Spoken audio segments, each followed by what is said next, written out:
उसके अकॉर्डिंग किस प्रकार की सरकार है? संसदीय प्रणाली या अध्यक्षीय प्रणाली?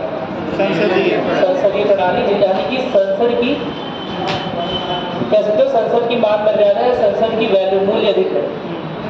क्या मेरी बात क्लियर है? एमपीज की वैल्यू अच्छी खासी वैल्यू है एमपी की, जो आप सिलेक्ट करके जिन प्रतिनिधि जिन्हें भेज रहे हो उनका अच्छा खासा मान है, वही सारे लेजिस्लेचर लिख रहे हैं, वही सारे विधान बना रहे हैं। राष्ट्रपति का काम केवल साइन करने का है, उससे भी ज़्यादा काम है, साइन करने से ज़्यादा भी। लेकिन अभी तो जो देखने में दिखता है वो है ना, एक जनरल इंटरप्रिटेशन देख सकते हैं कि राष्ट्रपति का काम क्या है? साइन करना। क्या मेरी बात समझ आ गई? और कोई दिक्कत तो नहीं है? चलो और कुछ पूछना है?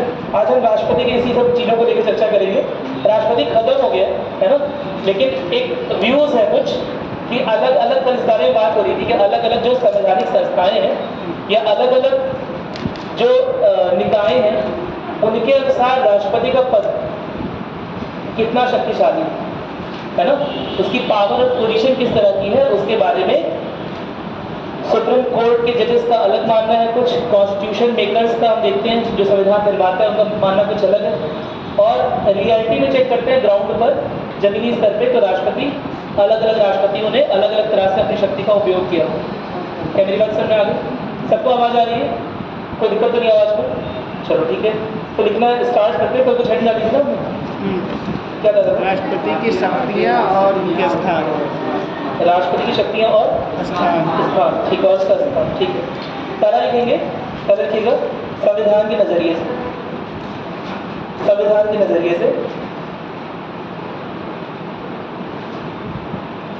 देखिए, संवैधानिक नजरिए के अनुसार राष्ट्रपति के पास बहुत सारी विस्तृत शक्तियां हैं, तो लेकिन एक परेशानी है कि ये ज्यादातर शक्तियां जो है वह उसकी परिपथ मुखरता से लिखा नहीं है ये बात कि ये सारी की सारी शक्तियां विवेकाधीन है, मतलब इनमें से कोई भी शक्ति विवेकाधीन है।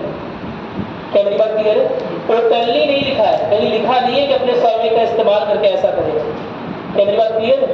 यह बात तो लिखी हुई है कि सलाहकारी जो काउंसिल ऑफ मिनिस्टर है वो सलाह देगा, वैसा आपको करना पड़ेगा कुछ मामलों में, लेकिन यह बात कहीं नहीं लिखी हुई है ओपनली पूरी तरह से कि राष्ट्रपति अपने विवेक का इस्तेमाल करके कुछ कर सकते हैं।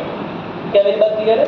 यह एक परेशानी की वजह है, और इसीलिए संविधान को अगर सीधे सीधे लिखा होता तो केवल यही बात हर एक जगह लिख दी गई होती कि हर एक डिसीजन राष्ट्रपति जो है वो किसके अनुसार? जनता के अनुसार, मंत्री परिषद की सलाह के अनुसार लेगा, है ना। अगर ये बात लिख दी गई होती तो बहुत सारे जो कंफ्यूजन है राष्ट्रपति को लेकर, जो डिबेट्स हैं वो नहीं होते, बहुत सारे तर्क वितर्क विमर्श सब खत्म हो जाता है, क्योंकि यह बात हर जगह लिख दी गई होती कि राष्ट्रपति जो भी डिसीजन लेगा वो सारे के सारे डिसीजन मंत्रिपरिषद की सलाह के अनुसार लेगा, तो कोई डिसीजन नहीं, कोई डिस्कशन नहीं होता। परेशानी ये है कि कुछ एक जगह ये लिखा हुआ है और कुछ एक जगह ये नहीं लिखा हुआ है, एक जगह लिखा हुआ है बाकी जगह नहीं लिखा हुआ। सही बात है? क्या मेरी बात क्लियर है? तो अगर बाकी जगह नहीं लिखा हुआ है लेकिन बाकी जगह ये भी तो नहीं लिखा हुआ है कि राष्ट्रपति अपने विवेक से ऐसा कोई काम करेगा। क्या मेरी बात समझ आ रही है? तो इसी को लेकर बड़ा डिबेट है, इसी को लेकर सारी परेशानियां हैं। पहला हम समझते हैं संवैधानिक नजरिया क्या है। नोट करेंगे, लिखिएगा लिखिएगा भारत का संविधान ना केवल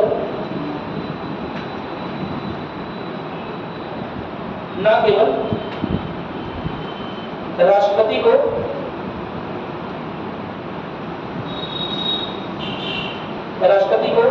कार्यपालिक शक्तियां बल्कि साथ ही साथ कुछ विधायी शक्तियां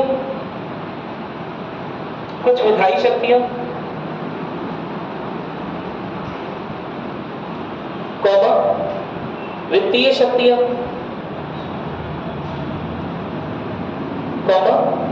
सैन्य शक्तियां आदि भी प्रदान करता है।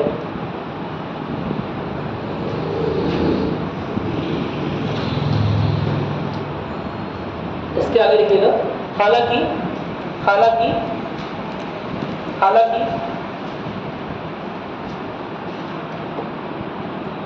भारत का संविधान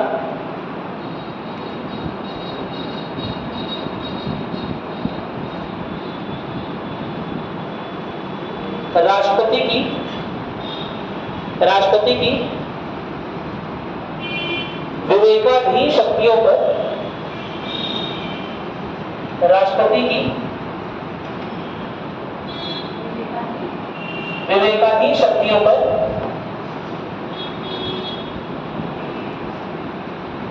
विवेकाधीन शक्तियों को मुखरता से वर्णित नहीं करता है। वर्णित नहीं करता है।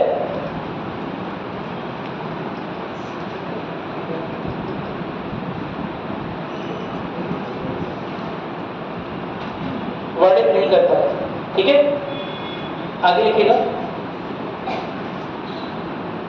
साथ ही साथ फुल स्टॉप लगाने के बाद लिखिएगा, साथ ही साथ अनुच्छेद 74 के अनुसार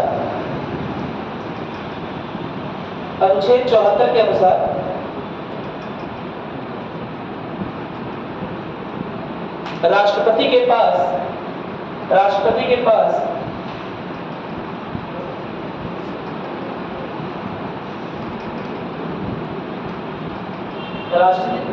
के पास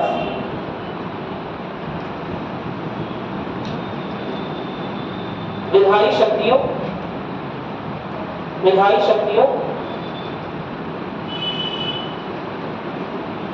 का उपयोग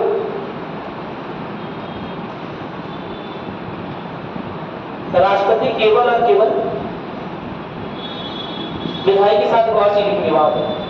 विधायी और उसके बदल में थी कार्यपालिक मिली थी, विधायी और कार्यपालिक। ठीक है, शक्तियों का उपयोग राष्ट्रपति केवल और केवल विधायी के साथ बदल में कार्यपालिक मिली थी। राष्ट्रपति केवल और केवल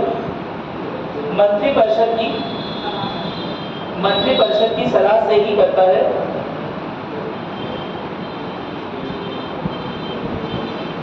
और इस वजह से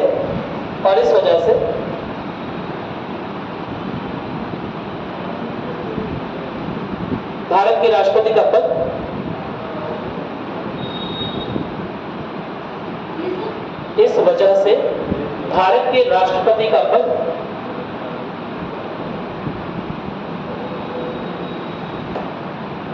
राष्ट्र प्रमुख होने के बावजूद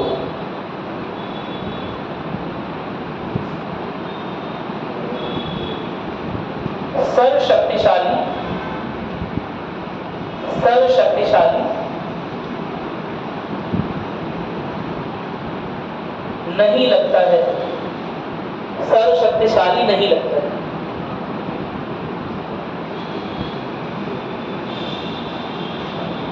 इसमें कोई कंफ्यूजन है? क्योंकि कहीं और नहीं लिखा है, लेकिन आर्टिकल 74 में एक छोटी सी बात लिखी हुई है कि राष्ट्रपति वही करेगा जैसा मिनिस्टर्स एडवाइस करेंगे, काउंसिल ऑफ मिनिस्टर एडवाइस करेंगे, यानी कि मंत्री परिषद के मंत्री जैसा बोलेंगे वैसा राष्ट्रपति करेगा। अब इससे एक बड़ा प्रश्न चिन्ह उठ गया। क्या प्रश्न चिन्ह? कि जितने भी इस तरह के आगे आने वाले पावर्स हैं, जितनी भी राष्ट्रपति को शक्तियां प्रदत्त हैं संविधान के द्वारा, क्या वो सारे के सारे काउंसिल ऑफ मिनिस्टर से ही पूछ के करेगा या खुद की भी कुछ शक्ति? और इसी को लेकर सारा डिबेट होता है।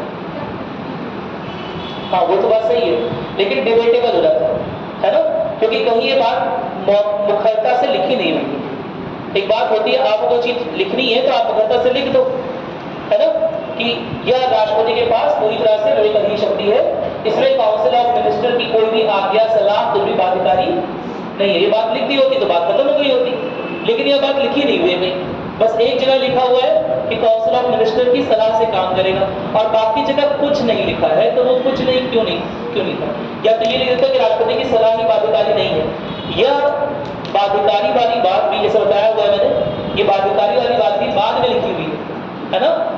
42वें संशोधन के बाद, 42वें संविधान संशोधन के बाद बाध्यकारी वाली बात की है। उसके पहले कंफ्यूजन था बहुत ज्यादा, है ना। ये लिखा था कि राष्ट्रपति को काम करना चाहिए, है ना, मंत्रिपरिषद की सलाह पर। लेकिन यह बात नहीं लिखी हुई थी कि इस काम करना ही चाहिए, क्या कोई अन्य काम नहीं कर सकता, या उनकी सलाह के विपरीत कोई कदम नहीं उठा सकता, ऐसा कहीं लिखा नहीं हुआ था। वो 42वें संविधान संशोधन से क्या कर दिया गया, बाध्यता बढ़ा दी गई राष्ट्रपति के ऊपर। कोई दिक्कत तो नहीं है ना।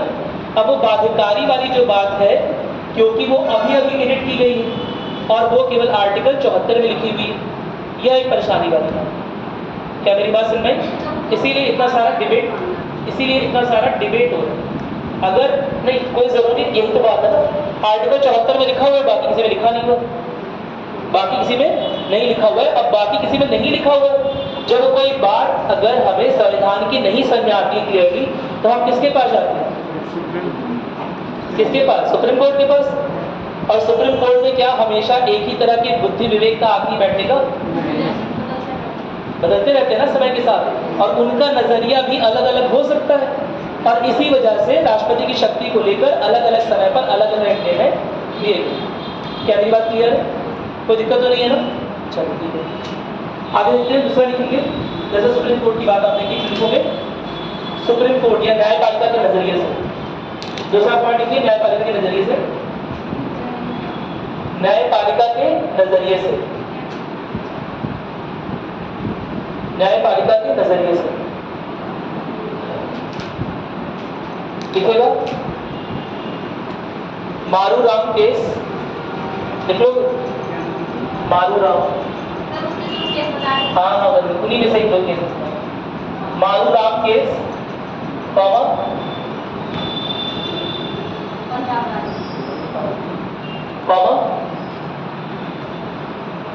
राम जमाया केस, राम जमाया केस। बस इतना ही लिखिए, स्टेट ऑफ पंजाब लिखने की जरूरत नहीं है इसमें, बस इतना लिख लीजिए, राम जमाया case, Shamsher Singh case, Shamsher Singh, Shamsher Singh case, सही आवाज आ रही है, शमशेर सिंह केस, ठीक है, कहर सिंह केस, कहर सिंह केस, आदि आदि के निर्णयों में सर्वोच्च न्यायालय ने आदि के निर्णयों में सर्वोच्च न्यायालय ने यह साफ तौर पर माना है कि भारतीय संविधान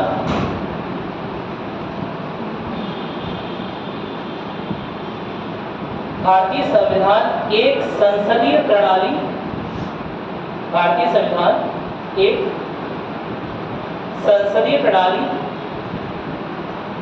की सरकार की स्थापना के लिए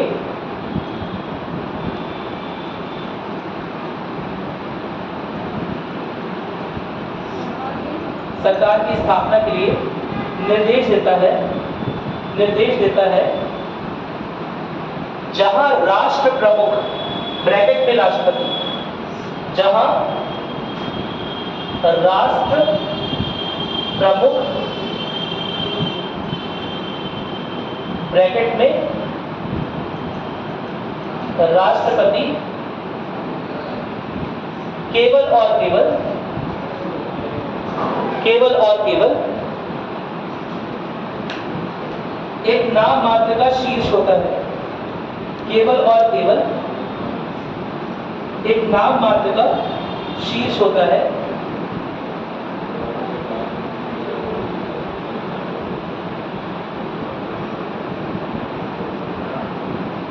और व्यावहारिक रूप से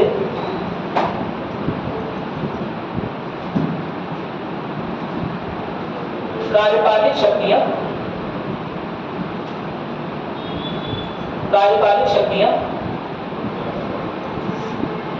मेरी आवाज आ रही है ना? कोई दिक्कत नहीं?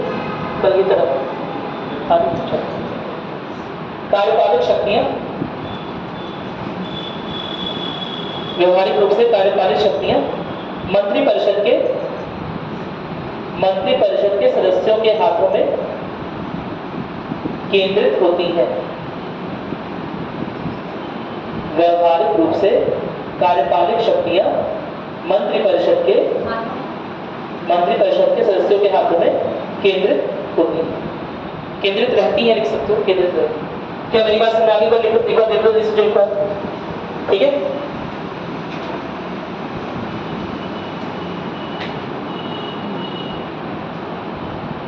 कोई दिक्कत तो नहीं है इसमें?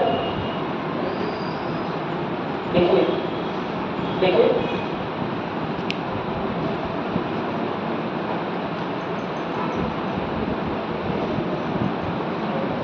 देखिए संघ द्वारा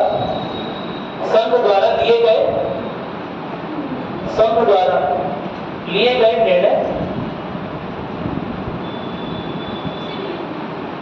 संघ द्वारा लिए गए निर्णय, आवाज आ रही है?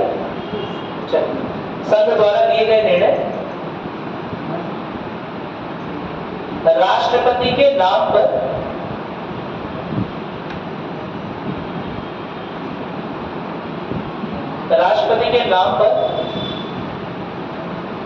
जरूर लिए जाते हैं।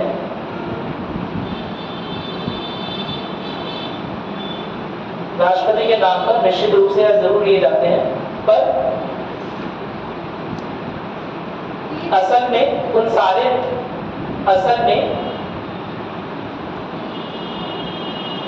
निर्णयों का स्रोत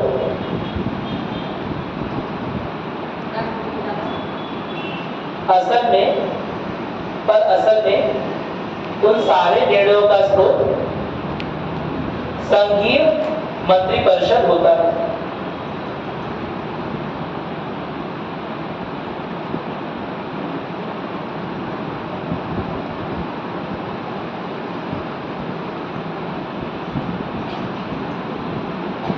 साथ ही साथ आगे को फुल स्टॉप है।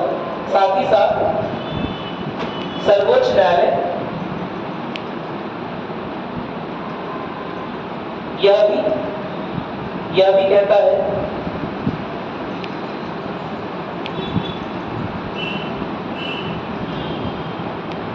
भी कहता है कि संविधान में जहां कहीं भी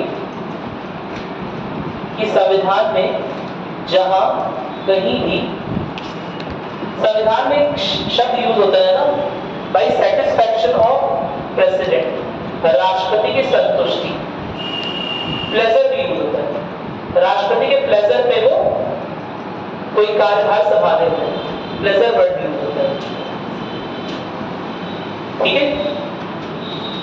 तो जब भी ऐसा संतुष्टि की बात हो रही होगी, संविधान में जहां कहीं भी यह लिखा है कि राष्ट्रपति की संतुष्टि पर इसने कार्यभार संभाला हुआ है, तो वहां हम समझ जाएंगे यहां पर राष्ट्रपति की निजी संतुष्टि की बात नहीं हो रही है, साथ ही साथ मंत्रिपरिषद के मंत्रियों की भी संतुष्टि की बात हो रही है कि वो लोग उस पर्टिकुलर जो आदमी महान्यायवादी है, जो आदमी कैग है, उस सबके काम से संतुष्ट होकर ही उसे अपॉइंट किया जा रहा है।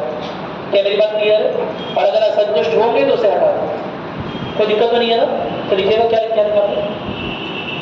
जहां कहीं भी सब जा रहे, जहां कहीं भी राष्ट्रपति की संतुष्टि,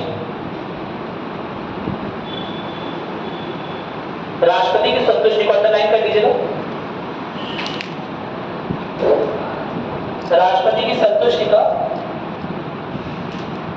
संतुष्टि को अंडरलाइन कर लीजिएगा, पहले डबल कोट्स में कर लीजिएगा, इन्वर्टेड कॉमा में, ठीक है। राष्ट्रपति की संतुष्टि का उल्लेख है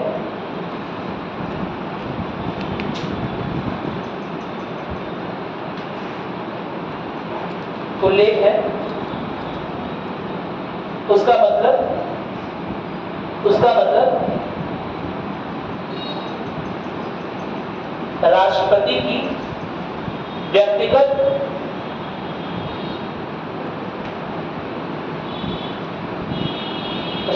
राष्ट्रपति की व्यक्तिगत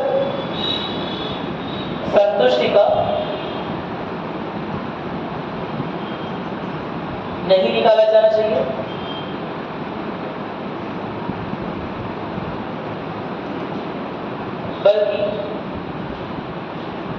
बल्कि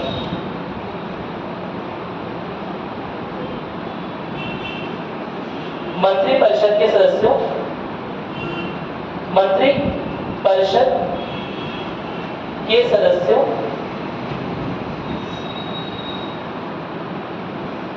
की संतुष्टि का होना चाहिए।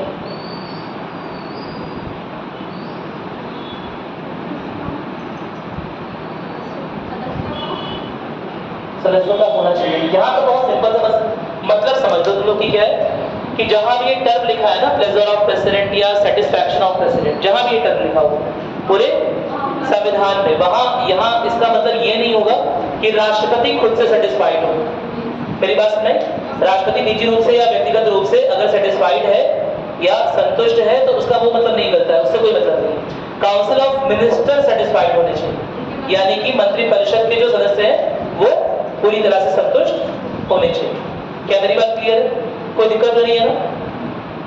कई जगह पद नियुक्ति पर लिखा हुआ है कि वो तब तक काम करेंगे जब तक राष्ट्रपति संतुष्ट रहेंगे। ये राष्ट्रपति प्लेजर में रहेंगे, है ना? He works under the pleasure of president, ऐसा लिखा हुआ है बहुत जगह। क्या मेरी बात क्लियर है? तो यहाँ पर प्लेजर ऑफ प्रेसिडेंट या सेटिस्फैक्शन ऑफ प्रेसिडेंट प्रेसिडेंट की व्यक्तिगत संतुष्टि के लिए नहीं है, काउंसिल ऑफ मिनिस्टर की संतुष्टि के लिए कि जो मंत्रिपरिषद के गण हैं वो अगर किसी पद पर कोई आदमी है उससे संतुष्ट है तब तो वो उसे रखेंगे, अदरवाइज उसे हटा देंगे। क्या मेरी बात क्लियर है? कोई दिक्कत तो नहीं है ना? चलो ठीक है। बहुत सारे लोग की नियुक्तियां, कल भी हमेशा देखा था, बहुत सारे लोग की नियुक्तियां जो है वो राष्ट्रपति करता है ना? आपने नीति आयोग के चेयरमैन का नाम सुना है? वाइस चेयरमैन साहब। नीति आयोग का चेयरमैन कौन होता है? पीएम। और वाइस चेयरमैन कोई है सर? सीईओ भी है। वाइस चेयरमैन कौन है? उनकी नियुक्ति कौन करता है? राष्ट्रपति करता है। क्या मेरी बात क्लियर है? आप लोग देख के आओगे कि नीति आयोग के वाइस चेयरमैन कौन है, ये आपका होमवर्क है ना? हर चीज आंसर के लिए मेरी होमवर्क देखो, कुछ नोट भी कर लो, कुछ देख के भी आओ, सर्च करके आओ। नीति आयोग के वाइस चेयरमैन कौन है? ठीक है, एक बार चेक करिएगा। नीति आयोग का फुल फॉर्म क्या होता है? कुछ फुल फॉर्म भी है? क्या होता है? नीति का फुल फॉर्म है, पता है? ऐसे नहीं वर्ड उठा लिया गया। NITI इसका फुल फॉर्म है, पता है कि नहीं पता है? क्या फुल फॉर्म होता है?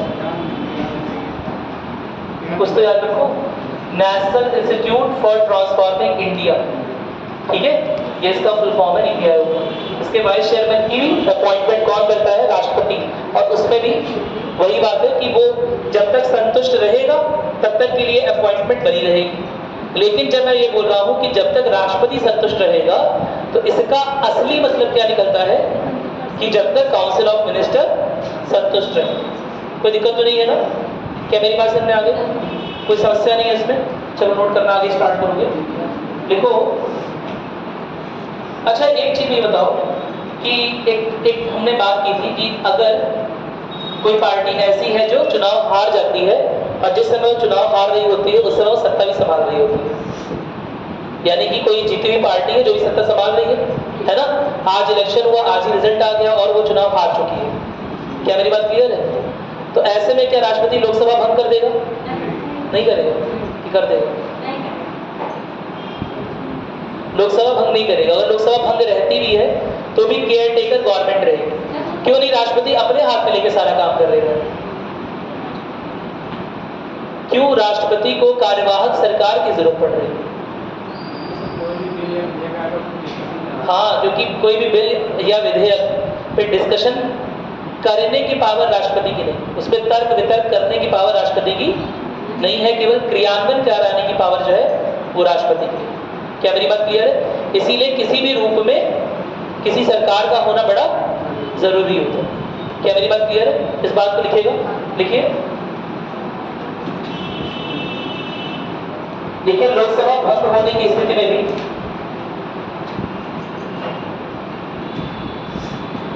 लोकसभा भंग होने की स्थिति में भी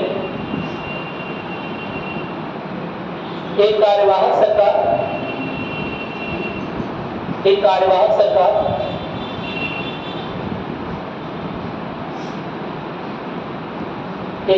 सरकार कार्यवाहक मंत्रिपरिषद के साथ काम कर रही होती है। कार्यवाहक मंत्रिपरिषद के साथ काम कर रही होती है। समझा? इसे लिख लो। लोकसभा भंग हो गई है, कोई छोटा मोटा भैया डे टू डे एडमिनिस्ट्रेशन का कोई बिल आना है, या उसका आपातकालीन कुछ हो गया, कुछ आफत आ गई है ना, अटैक हो गया हो चाइना से या पाकिस्तान से, ऐसा कुछ हो गया हो, या देश में कोरोना आ गया हो, इस तरह की कोई गंभीर स्थिति हो। अब राष्ट्रपति की जिम्मेदारी नहीं है कि बिल पे डिस्कशन करेगा। राष्ट्रपति बिल बनाएगा क्या बैठकर? नहीं बना सकता। राष्ट्रपति का काम है बिल पे साइन करना। क्या मेरी बात सुनाई? राष्ट्रपति की जिम्मेदारी नहीं है बिल बनाना, ड्राफ्ट बनाना, मसौदा लिखना, यह सब राष्ट्रपति की जिम्मेदारी नहीं है। ये सब काउंसिल ऑफ मिनिस्टर की है, भले ही वो काउंसिल ऑफ मिनिस्टर उस सरकार की हो जो अभी अभी इलेक्शन में कल ही हारी हो, फिर भी जब तक नई सरकार शपथ नहीं ले लेगी तब तक वह पुरानी सरकार जो है वो कार्यवाहक सरकार बनकर राष्ट्रपति की ही देखरेख में अपनी ड्यूटी निभाती है। क्या मेरी बात क्लियर है? यह एक और चीज की ओर इशारा करता है कि हमारा राष्ट्रपति बिना काउंसिल ऑफ मिनिस्टर के एग्जिस्ट नहीं कर सकता, रह नहीं सकता। क्या मेरी बात क्लियर है? काउंसिल ऑफ मिनिस्टर का रहना जरूरी है। क्या मेरी बात सुनाई? कोई दिक्कत तो नहीं है? जब लोकसभा भंग भी हो गई है ना, उस समय भी एक कार्यवाहक सरकार रहेगी या एक कार्यवाहक सीओएम रहेगा। क्या मेरी बात क्लियर है? एक कार्यवाहक मंत्रिपरिषद रहेगा जो बिलों को लिख रहा होगा, जो बिलों को बना रहा होगा, डे टू डे वाला काम देख रहा होगा, कोई आफत आ गई तो वो काम देख रहा होगा, उसके अनुसार बिल बना रहा होगा। यह काम राष्ट्रपति का नहीं कि बैठ के बिल बनाए। क्या मेरी बात क्लियर है? बिना सीओएम के राष्ट्रपति होता ही नहीं। बिना सीओएम के राष्ट्रपति नहीं होता। जैसे बिना रिफिल का पेन नहीं होता, वैसे बिना सीएम के राष्ट्रपति नहीं होता। हाँ, नहीं है, वही तो बोल रहा हूँ। सीओएम यानी कि मंत्रिपरिषद ही हो गया ना, तो बिना मंत्रिपरिषद के राष्ट्रपति हो ही नहीं सकता। क्या मेरी बात क्लियर है? यह एक और चीज की ओर इशारा करती है कि राष्ट्रपति के पास स्वैच्छिक शक्तियां ना के बराबर, काफी कम है। क्या मेरी बात क्लियर है? कोई दिक्कत तो नहीं है ना? यह न्यायपालिका का भी बता रहा हूं, ठीक है? नोट करोगे इसके आगे। देखो, चूंकि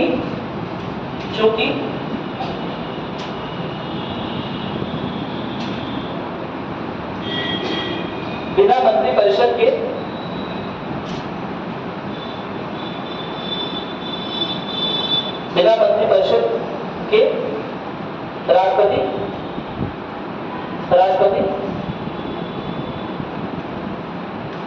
राष्ट्रपति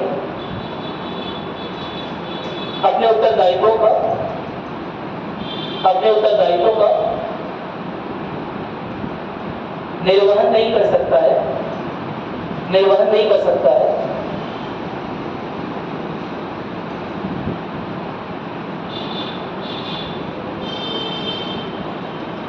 इसलिए यह कहना उचित होगा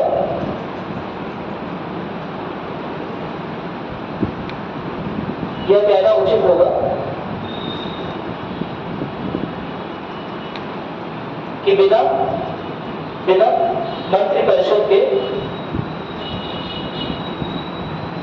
मंत्रिपरिषद के राष्ट्रपति की कार्यपालिक शक्तियों का कोई औचित्य, बिना मंत्रिपरिषद के राष्ट्रपति की कार्यपालिक शक्तियों का कोई औचित्य नहीं रह जाता। क्या की बात समझ में आ गई लोगों को? इतने में कोई समस्या है बताइए। हाँ, औचित्य मतलब महत्व। हाँ, महत्व हो सकता है, ठीक है। कुछ क्रियाशील नहीं है, एकदम कुछ काम नहीं करता है, मतलब उससे कोई वैल्यू नहीं रहता है। राष्ट्रपति को कोई भी काम कराने के लिए काउंसिल ऑफ मिनिस्टर की जरूरत है ना। ऐसा नहीं कि छोटा मोटा काम नहीं करा सकता, छोटा मोटा काम करता है, लेकिन जिसका मेन काम है ना कि नियम और कानूनों को लागू कराना, वो नहीं करा पाएगा बिना काउंसिल ऑफ मिनिस्टर। यह जुडिशरी का व्यू है राष्ट्रपति के पद को लेकर। क्या मेरी बात क्लियर है? अब देखिए तीसरा पॉइंट, देखिए संविधान निर्माताओं के नजरिए से। हम सबका नजरिया पहन के देख रहे हैं ना, हम सबके चश्मे पहन के देख रहे हैं। एक बार हमने संविधान का चश्मा पहना, एक बार न्यायपालिका का। विपक्ष संविधान निर्माताओं का कि ये सारे चश्मे के बाद पहनने के बाद हमें राष्ट्रपति का पद कैसा नजर आता है। क्या मेरी बात क्लियर हुई? चलो, तो क्या लिखा तुमने? हाँ, संविधान निर्माताओं के नजरिए से। तो मेनली 2 से 3 संविधान निर्माता हैं जो राष्ट्रपति के पद को लेकर, उनकी शक्तियों को लेकर और राष्ट्रपति की संसदीय व्यवस्था में स्थान को लेकर थोड़े मुखर रहे हैं। उन्होंने कुछ बातचीत की है, जिसमें सबसे इंपॉर्टेंट पहला है doctor B R Ambedkar. Doctor B R Ambedkar ने भारत के राष्ट्रपति का कंपैरिजन किया है ब्रिटिश मोनार्क से। ब्रिटिश मोनार्क यानी कि जो ब्रिटेन का राजा है, वो ये बोल रहे, डॉक्टर बी आर अम्बेडकर ये बोलते हैं कि जैसे ब्रिटेन के राजा के पास केवल हस्ताक्षर करने की शक्ति है, वैसे ही भारत के राष्ट्रपति के पास भी केवल हस्ताक्षर करने की शक्ति है, केवल नाम मात्र का शीर्ष है, उसके पास कोई अतिरिक्त पावर नहीं। क्या मेरी बात क्लियर है? और साथ ही साथ ये बात जस्टिफाई भी करते हैं, वो कहते हैं किसी भी एक व्यक्ति के हाथों में इतनी अधिक शक्तियां नहीं होनी चाहिए, है ना। और इसी वजह से राष्ट्रपति के पद को हमने बहुत बलशाली या सर्वशक्तिशाली नहीं बनाया है अपने संविधान के अनुसार। क्या मेरी बात क्लियर है? डॉक्टर राजेंद्र प्रसाद का व्यू जो है वो उनसे थोड़ा सा अलग है। वो ये कहते हैं कि भले ही राष्ट्रपति जो हमारे यहाँ जिस हिसाब से राष्ट्र प्रमुख की जो शक्तियां हैं, राष्ट्रपति की जो शक्तियां हैं वो काफी कम है ना, सर्वशक्तिशाली नहीं बनाया गया और केवल हस्ताक्षर करने की शक्ति है, लेकिन फिर भी उसकी जो तुलना है वो ब्रिटिश मोनार्क से यानी कि ब्रिटिश राजा से या ब्रिटिश रानी से नहीं करनी चाहिए। जैसे ब्रिटिश राजा रानी केवल पेन का साइन बनाते हैं बस, है ना, लेकिन क्या वो निर्वाचित करके आए हुए हैं उस पद पर? नहीं निर्वाचित करके। आपको पता है कि जो राजा वाला सिस्टम होता है उसमें प्रिंस जो होता है वो अगला राजा बन जाता है, या जो प्रिंसेस होती है वो अगली रानी बन जाती है। इसी तरह होता है। क्या मेरी बात क्लियर है? तो एक प्रिंस वाला सिस्टम जो चला आ रहा है, क्या राष्ट्रपति वैसा है? क्या डॉक्टर राजेंद्र प्रसाद के बच्चे या पढ़ पोते जिस समय राष्ट्रपति है? नहीं ना। यानी हमारे यहाँ जो राष्ट्र प्रमुख है वो निर्वाचन के आधार पर आता है, निर्वाचित होकर आता है, यानी कहीं ना कहीं लोगों की या जनप्रतिनिधियों की मंशा को रिप्रेजेंट करता है, दिखाता है, दर्शाता है। क्या मेरी बात क्लियर है? और इसीलिए उसका जो अधिकार क्षेत्र है वो ब्रिटिश राजा से ज्यादा होना चाहिए, ऐसा डॉक्टर राजेंद्र प्रसाद का मानना है। क्या मेरी बात समझ में आ रही? तो नोट करोगे दोनों जो अपोजिट व्यू देखोगे।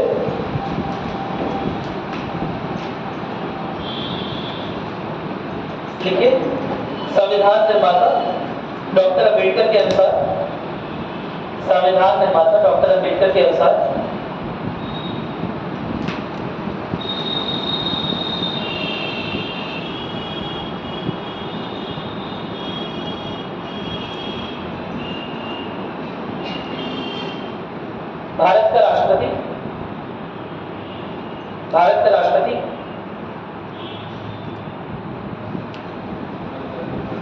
भारत का राष्ट्रपति संवैधानिक ढांचे में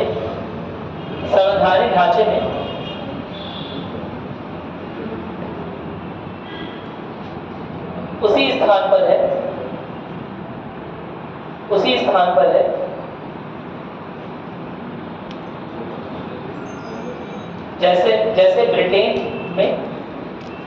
जैसे ब्रिटेन में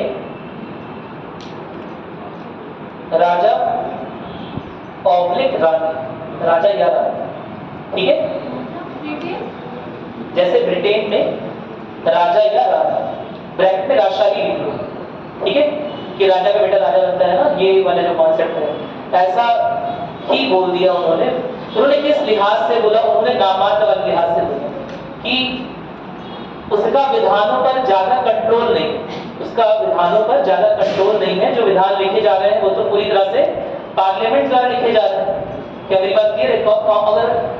अगर आपातकाल भी लग गया और अध्यादेश भी आ रहे हैं तो भी काउंसिल ऑफ मिनिस्टर लिख रहे हैं उसमें। क्या मेरी बात क्लियर है? तो असल में विधायी जो शक्तियां हैं, कार्यपालिक जो शक्तियां हैं वो असल में काफी कम है, लगभग उतनी ही है जितना रबर स्टाम्प की होती है। क्या मेरी बात क्लियर है? और ऐसा ही कहां पर भी था? ब्रिटेन में। तो बी आर अम्बेडकर ने भारत के राष्ट्रपति के पद की तुलना ब्रिटिश मोनार्क से की हुई है, ठीक है, कोई दिक्कत तो नहीं है ना? लिखे, इसके आगे लिखेगा भारत का राष्ट्रपति उनके अनुसार, लिखिएगा आगे, उनके अनुसार भारत का राष्ट्रपति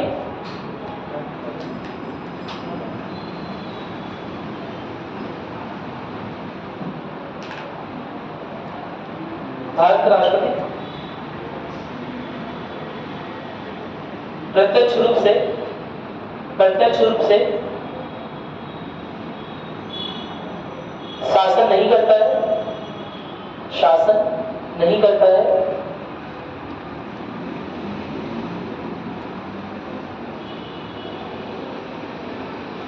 और वह केवल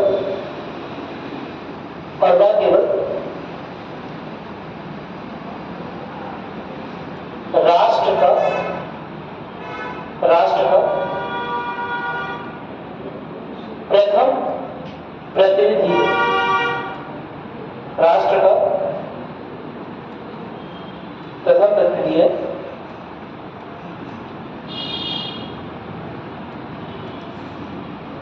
उसके पास, आगे लिखिएगा, उसके पास केवल नाममात्र की शक्तियां हैं,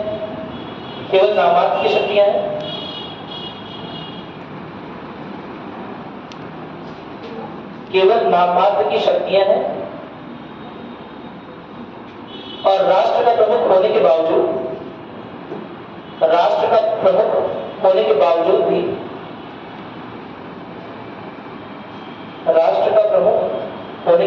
भी क्या वो सरकार का प्रमुख है? क्या भारत का राष्ट्रपति सरकार का प्रमुख होता है, सरकार का मुखिया नहीं होता है। इसके बावजूद भी वह सरकार का मुखिया नहीं होता है,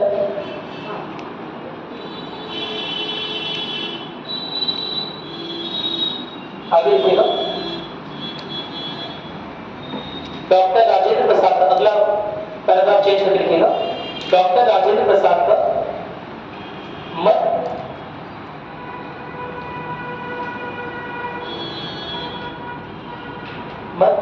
अंबेडकर जी के मत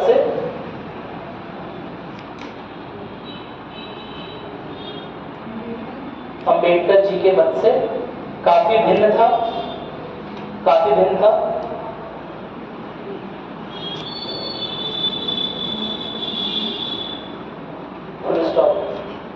उनके अनुसार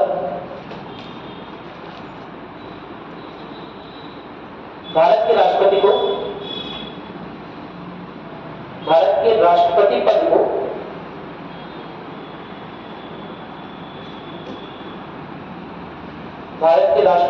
पद को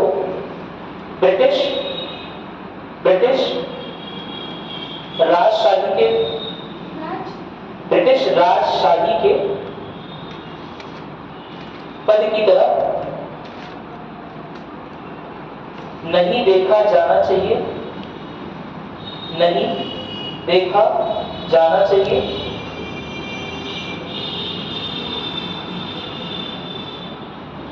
क्या कारण बताओ जल्दी से मुझे।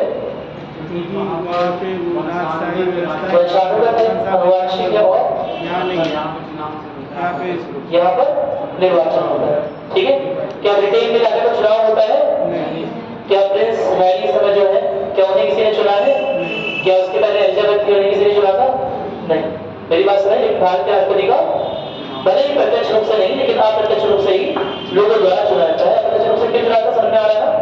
कुछ लोगों को दिक्कत ही नहीं है, क्योंकि हमारे द्वारा चुने गए प्रतिनिधि हमें चुन रहे हैं, इसीलिए अप्रत्यक्ष बोला जा रहा है। कोई दिक्कत तो नहीं है इसमें, लेकिन चुना जाता है। बड़ी बात यह है कि निर्वाचन होता है, और इसीलिए उसकी तुलना जो है वो ब्रिटेन की राजशाही से नहीं की जाती। क्या मेरी बात क्लियर है? कोई दिक्कत तो नहीं? नोट करिएगा। क्या लिखा है आपने? नहीं लिखा है, क्योंकि भारत का राष्ट्रपति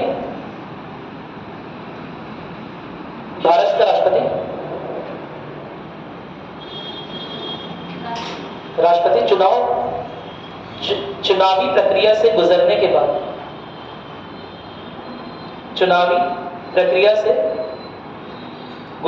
बाद निर्वाचित होता है।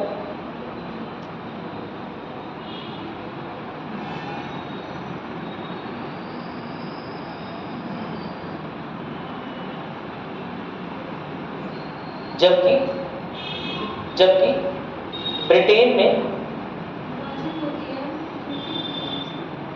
से गुजरने के बाद निर्वाचित होता है, जबकि ब्रिटेन में यह पर राष्ट्र प्रमुख का पद, यह पद तो है ही नहीं, प्रेसिडेंट का पद तो है ही नहीं वहां पर, तो लिखिएगा जबकि ब्रिटेन में राष्ट्र प्रमुख का पद, राष्ट्र प्रमुख का पद वंशानुगत, वंशानुगत, वंशानुगत है, वंशानुगत, वंशानुगत, पीढ़ी दर पीढ़ी। चंद्रगुप्त मौर्य का लड़का कौन था? अरे कोई भी था, नेक्स्ट राजा था और कौन था, है ना? बस यही याद रखना, मैं तुझसे हिस्ट्री थोड़ा पूछ रहा हूँ। चंद्रगुप्त मौर्य का लड़का भी नेक्स्ट राजा, उनका लड़का नेक्स्ट राजा, उनका लड़का नेक्स्ट राजा। क्या मेरी बात सुनाई? कोई दिक्कत तो नहीं है? एक बिंबिसार प्रभाव है, पढ़ा आप लोगों ने? सुना बिंबिसार इफेक्ट, नाम सुना? क्या होता है? हाँ बताओ बताओ, अपने दोस्त को तो खुद बता रही हो, बताओ मुझे, बताओ क्या आप तुम्हें से बोलो। हाँ अच्छा, बिंबिसार प्रभाव नाम सुना? नहीं। चलो, जब दो महत्वपूर्ण राजाओं के बीच में एक कम महत्वपूर्ण राजा पैदा हो जाता है, समझ रहे हो ना? दादाजी बहुत फेमस थे चंद्रगुप्त मौर्य, बिंबिसार एकदम फेमस नहीं, और उनका लड़का अशोक सबसे ज्यादा फेमस। जब दो तीन पीढ़ियों के बीच में जो बीच वाली पीढ़ी होती है वो थोड़ी सी कम फेमस है, कम महत्वपूर्ण है, तो उसे बिंबिसार प्रभाव बोलते हैं कई बार। क्या मेरी बात समझ में? ठीक है, ये तो दो लोग का व्यू हो गया। इसके अलावा बात करेंगे एनएस रेड्डी की बात, नीलम संजीवा रेड्डी की बात। नीलम संजीवा रेड्डी कहते हैं, यार तुम्हें बोल रहे हो कि प्रधानमंत्री राष्ट्रपति का पद कुछ नहीं होता, सब कुछ प्रधानमंत्री के पद में पावर है, लेकिन जब मेरा चुनाव हुआ था, रही है ना राष्ट्रपति रहे नीलम संजीवा रेड्डी, बताया ना, ठीक है यार, जब मेरा चुनाव हुआ था तब तो हर पार्टी का आदमी, हर दल का आदमी चाहता था कि उसके द्वारा सपोर्टेड व्यक्ति ही राष्ट्रपति बने। तो जब कोई पद में शक्ति ही नहीं है तो ये सारे दल वाले क्यों अपने ही आदमी को राष्ट्रपति बनाना चाहते हैं? क्यों नहीं किसी दूसरे आदमी को वोट करते? समझ लो मेरी बात, ठीक है? क्यों अपने फेवरेट इंसान को ही राष्ट्रपति बनाने की इतनी क्या होड़ लगी है इन लोगों को, अगर राष्ट्रपति के पास कोई पावर नहीं है? तो इसका मतलब राष्ट्रपति के पास भी छुपी हुई पावर्स है, और अगर राष्ट्रपति सरकार का सहयोग ना करे तो सरकार चलाने में दिक्कत आ सकती है। क्या मेरी बात समझ आ गई? नोट करोगे? नीलम संजीवा रेड्डी ब्रैकेट में भूतपूर्व राष्ट्रपति, नीलम संजीवा रेड्डी ब्रैकेट में भूतपूर्व राष्ट्रपति के अनुसार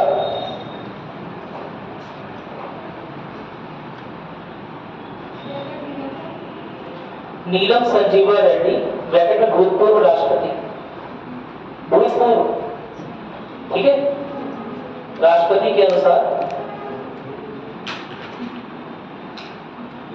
यद्यपि, देखिएगा के अनुसार यद्यपि ऐसा माना जाता है कि राष्ट्रपति के पद की शक्तियां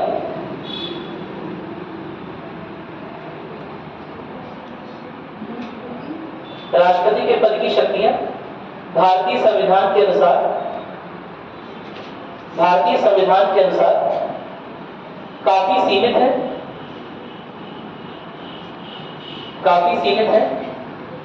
फिर भी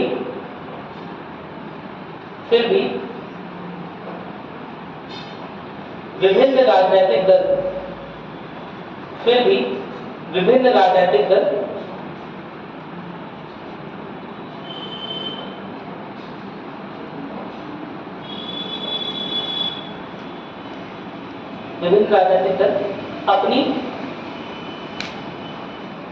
अपनी पसंद के राष्ट्रपति या अपनी पसंद के व्यक्ति को राष्ट्रपति बनाने के लिए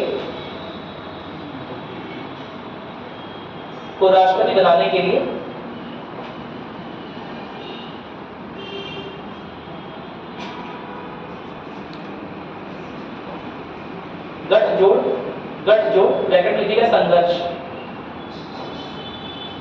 गठजोड़ करते रहते हैं। यह दिखाता है या यह दर्शाता है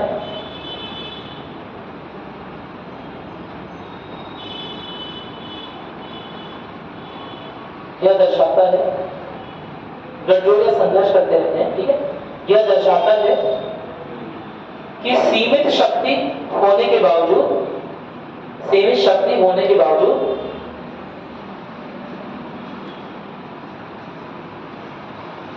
सीमित शक्ति होने के बावजूद राष्ट्रपति का पद, राष्ट्रपति का पद, राष्ट्रपति का पद भी शक्तिशाली या पर्याप्त लिखी जगह पर पर्याप्त शक्तिशाली है, ठीक है।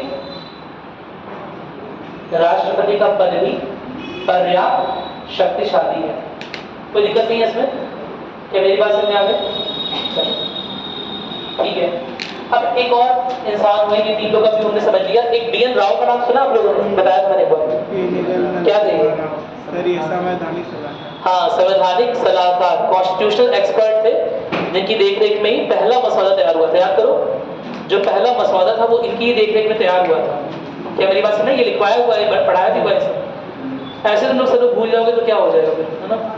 BN राव के बारे में बताया हुआ था ना कि जो पहला मसौदा था इन्हीं की सलाह के अंदर, इन्हीं की देखने में बनाया गया। कॉन्स्टिट्यूशनल एक्सपर्ट थे, संवैधानिक विशेषज्ञ थे, संविधान के विशेषज्ञ थे। तो BN राव ने एक बात बोली है जो बहुत इंपॉर्टेंट है। BN राव ने बोला है कि दिखने में तो यह पद कैसा लग रहा है, मतलब उन्होंने भी राजेंद्र प्रसाद की बात को सपोर्ट किया है कि दिखने में तो पद लग रहा है कि बहुत सीमित शक्तियों वाला है, लेकिन राष्ट्रपति है ना का जो पद है वो बहुत खतरनाक भी हो सकता है, बहुत डेंजरस भी हो सकता है, बहुत महत्वपूर्ण भी हो सकता है। उसका कारण ये है कि इस पे प्रॉपर चेक और बैलेंस नहीं है। क्या मतलब होता है? इस पे प्रॉपर चेक और बैलेंस नहीं है। याद है, जांच और संतुलन एक प्रक्रिया बताया था। हमारा जो संविधान है ना, वो सेपरेशन ऑफ पावर यानी कि शक्तियों का पृथक्करण क्यों करता है? क्या कारण है? पावर किसी एक हाथ में ना चली जाए, सारी की सारी जो शक्तियां हैं वो किन्हीं या कुछ हाथों में केंद्रित होकर ना रह जाए। क्या मेरी बात क्लियर है? इसीलिए शक्तियों का बंटवारा या शक्तियों का पृथक्करण है।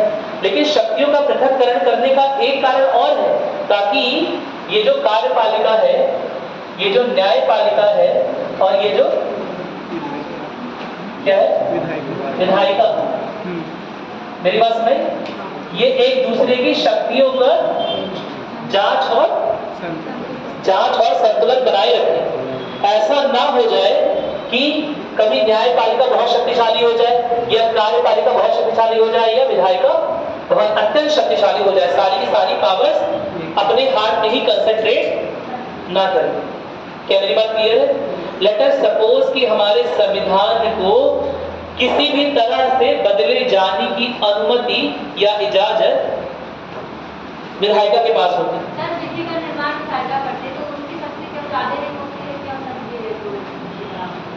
विधि का जो भी निर्माण की प्रक्रिया है वो बात सही है, लेकिन केवल निर्माण करना ही हो गया। उस विधि के अकॉर्डिंग जो कानून बना है वो कानून सही से पालन हो रहा है या नहीं हो रहा है, उसके लिए न्यायपालिका बनी हुई है। मेरी बात समझ, वो विधान जो कि बना हुआ है उसका क्रियान्वयन किस ढंग से होगा, कब होगा, किस जगह पर कब होगा, यह सब कौन डिसाइड करेगा? कार्यपालिका डिसाइड करेगी। क्या मेरी बात क्लियर है? तो शक्तियों का पृथक्करण है। हालांकि अपने यहाँ पर जो संवैधानिक ढांचा है, अपने यहाँ पर कॉन्स्टिट्यूशनल जो सेटअप है वो इस तरह का नहीं है कि बहुत अच्छा पृथक्करण हो, जो सही बात है। हमसे अच्छा पृथक्करण मैंने बताया था कहाँ का है? अमेरिका का। वहां पर 3 अलग अलग बॉडीज है, तीनों सेपरेट बॉडीज है, तीनों अलग अलग निकाय है। कार्यपालिका अलग निकाय है, न्यायपालिका अलग है और विधायिका अलग है। हमारे यहाँ न्यायपालिका एकदम अलग जरूर है, लेकिन दिमाग लेके बताओ थोड़ा सा। मैंने आपको शायद बताया हुआ था, अमेरिका में कुछ ऐसा है, ये कार्यपालिका, ये न्यायपालिका, ये विधायिका, ठीक है।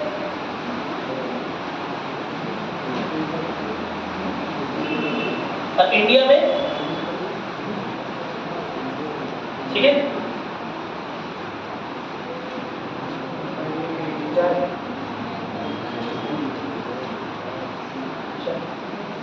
इंडिया में ऐसे कुछ न्यायपालिका एकदम अलग, यहाँ न्यायपालिका लिख रहा हूं, लेकिन एक परेशानी भी, परेशानी ये है कि विधायिका का कुछ हिस्सा कार्यपालिका में कोई दिक्कत तो नहीं है। और इस कार्यपालिका के हेड पे कौन बैठा है? काउंसिल ऑफ मिनिस्टर और प्रेसिडेंट।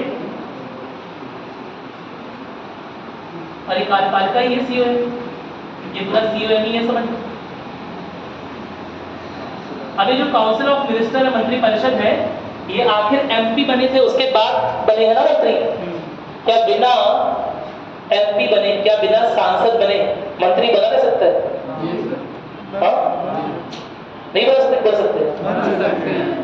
सकते हैं, लेकिन बनने के 6 महीने के बाद सांसद किसी तरह से बन जाना है। यानी कि बन तो सकते हैं, लेकिन सांसद के साथ मंत्री होना आगे चलकर 6 महीने के अंदर ही जरूरी है।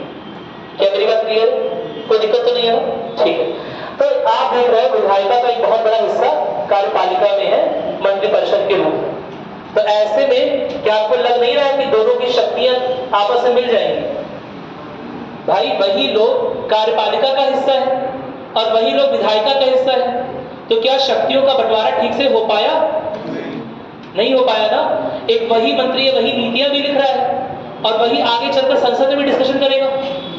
बोलो, एक मंत्री जो है वो नीतियां भी लिख रहा है और वही आगे चलकर संसद में उन नीतियों पर डिस्कशन भी करेगा, करवाएगा। क्या मेरी बात क्लियर है? तो पूरी तरह से अलग नहीं है। पहली परेशानी है। दूसरी परेशानी क्या है? न्यायपालिका के एक जज है, लेट अस सपोज इन्हें यहां से सुप्रीम कोर्ट का जज बना दिया गया था।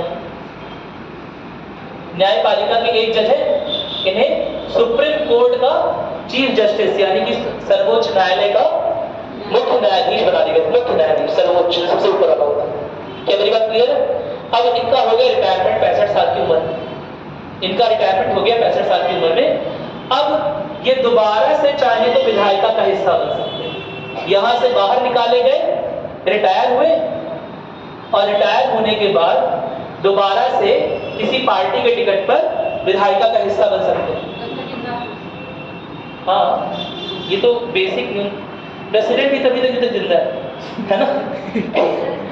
ठीक है। अब बताओ, विधायिका का सदस्य बन सकते हैं? क्या ये परेशानी वाली बात नहीं है? अरे बोलो, कैसे परेशानी वाली बात है? अरे बहुत बड़ी परेशानी है। परेशानी ये है कि let us suppose supreme court के न्यायाधीश ने कोई डिसीजन, कोई निर्णय सरकार के पक्ष में सुनाया हो, जो सरकार अभी अमुक पार्टी की हो और उसका अगले महीने रिटायरमेंट होना हो, तो अगले महीने वो रिटायर हुआ और उस पार्टी के टिकट पर विधायिका में यानी कि लोकसभा या राज्यसभा में, या राज्यसभा में भी आ सकता है, 12 नॉमिनेटेड मेंबर होने राज्यसभा में, तो राज्यसभा में आ गया, लोकसभा में आ गया, सांसद बन के घूम रहा है। और पहले किसमें था? न्यायपालिका का हिस्सा। क्या मेरी बात क्लियर है? तो क्या जा रहा है रिटायर होने के बाद, लेकिन इस लालच में कि आगे चलकर यह पार्टी हमें राज्यसभा के सांसद दर्जा देगी, क्या इस लालच को लेकर क्या वो सरकार के पक्ष में फैसला नहीं सुना सकता है? बिल्कुल सुना सकता है। इल्जाम लगते भी हैं। जो भूतपूर्व चीफ जस्टिस थे अभी, रंजन गोगोई, नाम सुना होगा शायद, रंजन गोगोई नाम। हाँ, क्या कह रहे हैं? आज तो लोग थोड़ा कम बोलो, मेरे कान में पानी चला गया। ठीक है, मेरी सुनाई नहीं कम दे रही, मेरी बात सुनो बस आज। ठीक है, मैं क्या बोल रहा हूँ, जो नहीं आएगा वो मैसेज कर देना मुझे, अब आगे कल पूछ लेना। आज बस सुनो बैठ। क्या बता रहा हूं मैं कि न्यायपालिका का पहले हिस्सा थे। न्यायपालिका में लेट अस सपोज सरकार के खिलाफ तुमने केस किया या कोई केस लड़ा गया, सीबीआई इंक्वायरी, ये आ गया कि इस सरकार में इतना घोटाला हुआ है, मुख्य न्यायाधीश के अंदर में वो केस चल रहा है और मुख्य न्यायाधीश ने इस लालच में यह फैसला सरकार के पक्ष में सुना सकता है कि भैया अगले माह या अगले साल में रिटायर हो जाऊंगा, तो अगर इनके पक्ष में फैसला दूंगा तो ये मुझे विधायिका में दोबारा एंट्री दे देंगे। रिटायर होने के बाद मैं विधायिका का हिस्सा बन सकता हूँ, राज्यसभा का सांसद बन सकता हूँ। अरे बोलो, क्या मेरी बात सुन पाई? हाँ, तो यह एक परेशानी की बात है कि ऐसे में हितों का टकराव वाली बात आ जाए। पृथक्करण कहाँ रह गया? न्यायपालिका का वह व्यक्ति जिसने सरकार के खिलाफ किसी सरकार के खिलाफ कोई आरोप में, है ना, कोई किसी केस में निर्णय दिया हो, उस व्यक्ति को रिटायरमेंट के बाद सरकार का भाग बनने का अवसर मिल रहा है। क्या मेरी बात क्लियर है? तो हो सकता है इस लालच में वो सरकार के पक्ष में फैसला दे दे। ऐसा हुआ, ऐसा आरोप लगता है, मैं ये नहीं बोल रहा हुआ है, ठीक है, बाद में बोल दो कि सब ऐसा बोल रहे थे, नहीं, ऐसा आरोप लगता है कई बार। क्या मेरी बात क्लियर है? तो यह भी एक परेशानी वाली बात है कि ये दिखाता है कि बहुत ज्यादा अलग नहीं है। क्या मेरी बात क्लियर? लेकिन बी.एन. राव का एक बहुत अच्छा इंटरेस्टिंग स्टेटमेंट है। वो बोलते हैं कि ये सब तो जांच और ये सब तो फिर भी जांच और संतुलन की श्रेणी में आते हैं। ये जो आदमी है ना ऊपर प्रेसिडेंट, ये जांच और संतुलन की श्रेणी से ही परे हो गया। इस पे इम्पीचमेंट करना बड़ा मुश्किल है। इम्पीचमेंट करने की प्रक्रिया आसान है क्या? बहुत कठिन है ना? पहले 14 दिन की वार्निंग देनी पड़ेगी और इम्पीचमेंट शुरू भी कब होगा? जब सत्र बुलाया जाएगा। और सत्र कब बुलाया जाएगा? जब ये बोलेगा। नहीं समझे बात? अरे बोलो। वो तो बात सही है कि 6 महीने तक इसे बुलाना ही बुलाना पड़ेगा, 6 महीने के अंदर। मेरी बात में जिस दिन आज सत्र खत्म हो रहा है उस दिन प्रेसिडेंट ऑफ इंडिया ने कोई बड़ा अपराध कर दिया। क्या मेरी बात क्लियर है? अब चाहे तो अगले 6 माह तक उसे कुछ ना किया जाए। पहली बात, वो कितना भी बड़ा क्राइम कर दे उसे आप अरेस्ट नहीं कर सकते। पहली बात, किसको सर? प्रेसिडेंट ऑफ इंडिया को, जब तक वो प्रेसिडेंट ऑफ इंडिया है। 6 महीने तक नहीं कर सकते? नहीं, वैसे भी नहीं कर सकते, तो प्रेसिडेंट ऑफ इंडिया तक नहीं कर सकते। 6 महीने बाद, मैं क्या बता रहा हूँ, जब उस पर महाभियोग चल उठेगा और वो प्रेसिडेंट के पद से हटा दिया जाएगा, तभी केवल उसकी गिरफ्तारी हो सकती है। उसे इम्यूनिटी पावर होती है। मेरी बात सुनाई? ये चीज आप पढ़ोगे अभी आगे पढ़ेंगे कि सारे जो प्रतिष्ठित पद है उनके पास इम्यूनिटी पावर होती है। उन्हें ऐसे ही कोई आरोप लगाकर अरेस्ट नहीं किया जा सकता। पहली बात, प्रेसिडेंट ऑफ इंडिया को तो एकदम छू भी नहीं सकते, भले ही कितना बड़ा क्राइम किया, भले ही आपके आंखों के सामने, है ना, कोई बहुत बड़ा क्राइम कर दिया, फिर भी उसे छुआ नहीं जा सकता। और छुआ कब जाएगा? जब इम्पीचमेंट होगा। और इम्पीचमेंट होने के लिए लोकसभा का सत्र बुलाना जरूरी है। और लोकसभा का सत्र बुलाता कौन है? राष्ट्रपति बुलाता है। क्या मेरी बात सुन रहे हैं? तो वो अगले 6 महीने नहीं बुलाएगा, तो उसकी सजा 6 महीने तक डिले हो जाएगी। उसकी इम्पीचमेंट जो है वो 6 महीने तक डिले हो जाएगी। क्या मेरी बात क्लियर है? यह एक शक्ति, मतलब एक साधारण सी है, लेकिन इसका उपयोग हो सकता है। करता नहीं है, ऐसा कभी हुआ नहीं, लेकिन यह चीज बी.एन. राव ने पहली बार लिखी। क्या मेरी बात क्लियर है? कि जांच और संतुलन से परे पोस्ट बना दी गई है, बहुत खतरनाक है। ठीक है, एक तो बी.एन. राव जिन्हें जिस समय बात कही थी उस समय राष्ट्रपति के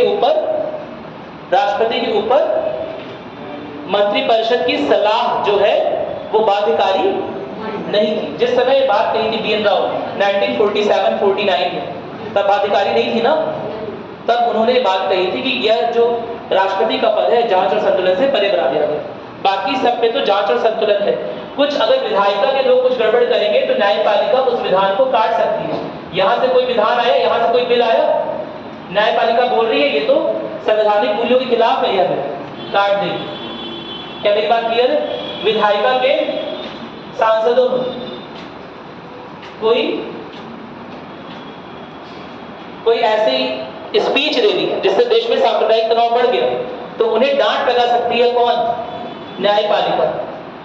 जुडिशियल रिव्यू ले सकती है किसी भी नीति के खिलाफ। कोई भी डिसीजन ऐसे लिया इन्होंने, सांसदों ने, जिससे देश में सांप्रदायिक तनाव बढ़ रहा है या देश में लड़ाई हो रही है, झगड़े हो रहे हैं, है ना, ऐसे में न्यायपालिका ना केवल डांट लगा सकती है, ऐसी योजनाओं को या ऐसे किसी भी चीज को निरस्त कर सकती है।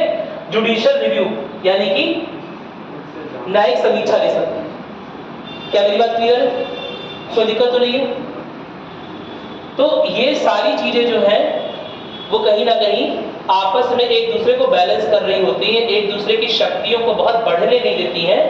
लेकिन राष्ट्रपति की शक्तियों पर जांच थोड़ी कम, केवल और केवल उसके ऊपर जो रोक टोक लगाई जा सकती है वो इम्पीचमेंट के थ्रू लगाई जा सकती है, यानी कि महाभियोग के थ्रू लगाई जा सकती है।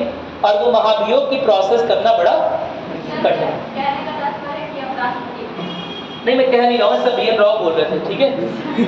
चलो लिखोगे, संवैधानिक सलाहकार मेरा काम अपनी राय देना नहीं है। संवैधानिक सलाहकार बी एन रावत द्वारा यह माना गया कि राष्ट्रपति का पद, थोड़ी तेज लिखोगे, संवैधानिक सलाहकार बी एन राव द्वारा यह माना गया कि राष्ट्रपति का पद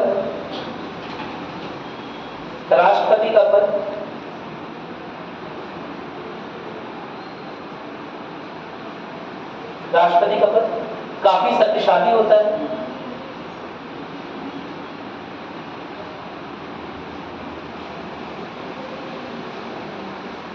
और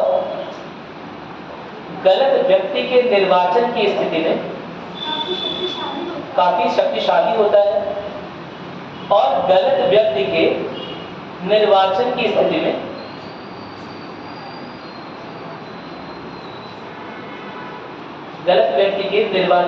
में इस पद का दुरुपयोग संभव है।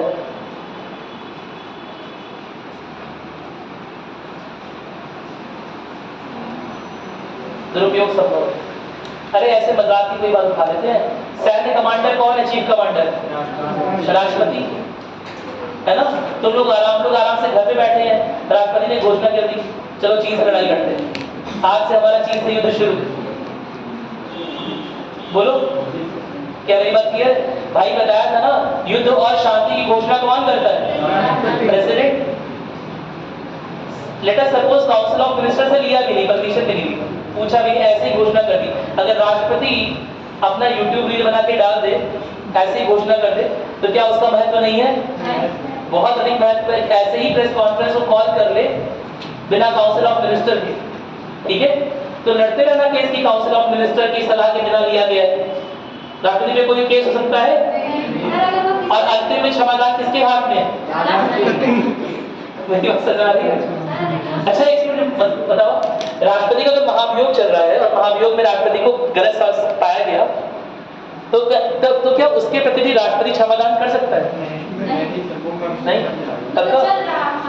हाँ, महाभियोग चल रहा है और महाभियोग चलने के बाद, है ना, सुप्रीम कोर्ट में उसका कोई मामला गया, लेट अस सपोज, वहां उसने जुडिशियल रिव्यू लिया था और ये मान लिया गया कि महाभियोग सही चला। मेरी बात सुन रहे?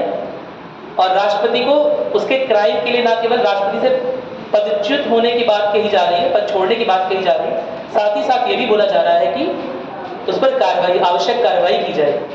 नहीं समझे बात? अब क्या राष्ट्रपति दया याचिका के माध्यम से खुद की, समझ रहे हो ना, खुद के लिए क्षमादान का आवेदन कर सकता है? नहीं कर सकता। बस यही हितों का टकराव है, कॉन्फ्लिक्ट ऑफ इंटरेस्ट, इसीलिए।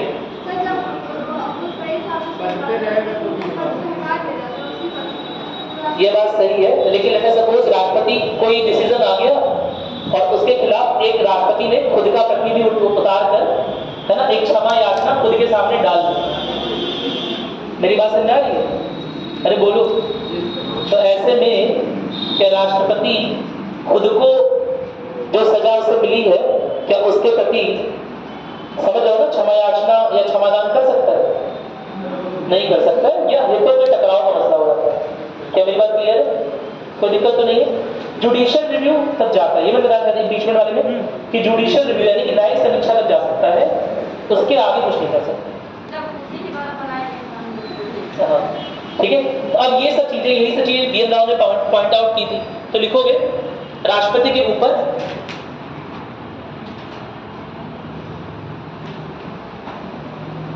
राष्ट्रपति के ऊपर जांच एवं संतुलन, राष्ट्रपति पद के लिख लो, राष्ट्रपति के ऊपर नहीं, राष्ट्रपति पद के ऊपर जांच एवं संतुलन, अंडरलाइन कर देना, जांच एवं संतुलन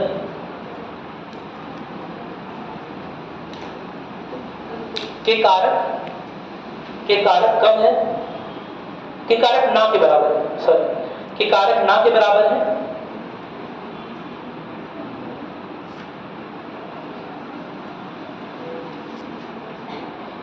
उसकी शक्तियों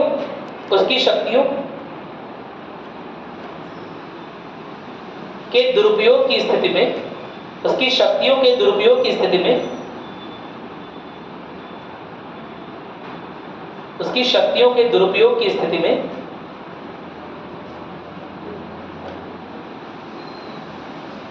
जांच पड़ताल करना और रोकना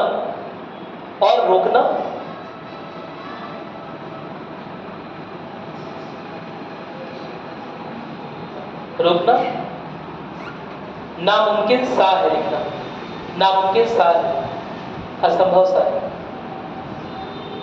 एकदम असंभव नहीं है, संभव सा है।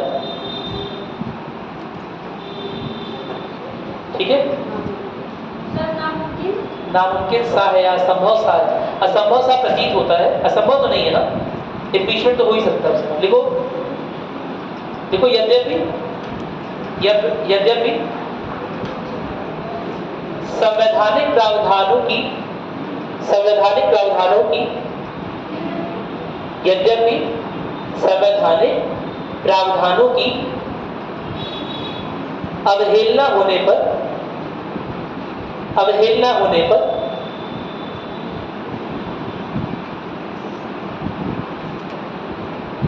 उसे संसद द्वारा, उसके ऊपर लिखना, उसके ऊपर संसद द्वारा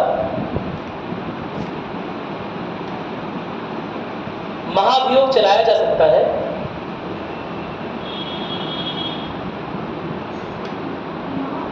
महाभियोग चलाया जा सकता है, फिर भी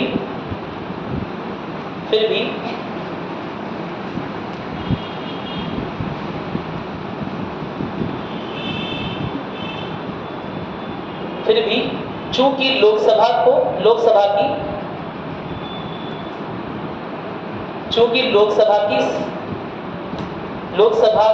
के सत्र को बुलाने की शक्ति, लोकसभा के सत्र को बुलाने की शक्ति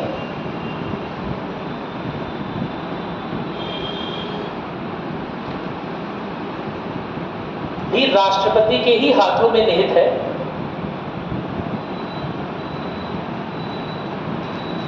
भी राष्ट्रपति के ही हाथों में निहित है।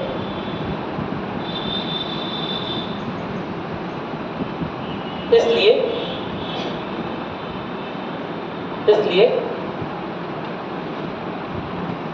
ऐसे किसी महाभियोग को राष्ट्रपति कुछ समय के लिए टाल भी सकता है। कहने का उनका यह मतलब था कि राष्ट्रपति क्या नहीं है, रिमोट कंट्रोल। क्या मेरी बात क्लियर है? उन्होंने जो रिमोट कंट्रोल थ्योरी है राष्ट्रपति की, उसे नलिफाई कर दिया, उसे काट दिया। उन्होंने कहा नहीं, राष्ट्रपति रिमोट कंट्रोल की तरह काम नहीं करेगा कि हाथ में काउंसिल ऑफ मिनिस्टर के रिमोट कंट्रोल की तरह है कि ये वाला चैनल देखना है, अब दब जाओ, ये वाला म्यूट हो जाओ। ऐसा नहीं कर सकते राष्ट्रपति के साथ। क्या मेरी बात क्लियर है? वरना अभी तक तो जो हम देख रहे हैं आर्टिकल 74 के दौरान, आर्टिकल 74 पढ़ने के दौरान में देखा कि राष्ट्रपति ऐसा लगने लगा था कि क्या है, रिमोट कंट्रोल ऑफ गवर्नमेंट ने दूर बैठे बैठे किसी टीवी को चलाने के लिए, किसी साधन को चलाने के लिए एक रिमोट कंट्रोल पकड़ा हुआ है, उसका नाम है राष्ट्रपति। ऐसा लगने लगा था। लेकिन बीएन राव के इस स्टेटमेंट के बाद हम ये बात जस्टिफाई कर सकते हैं, क्योंकि हमें एग्जाम में पूछा जाएगा, है ना। और जो आपका मन करेगा ना, जिसका कंटेंट आपके पास ज्यादा होगा, उसके उल्टा क्वेश्चन आए।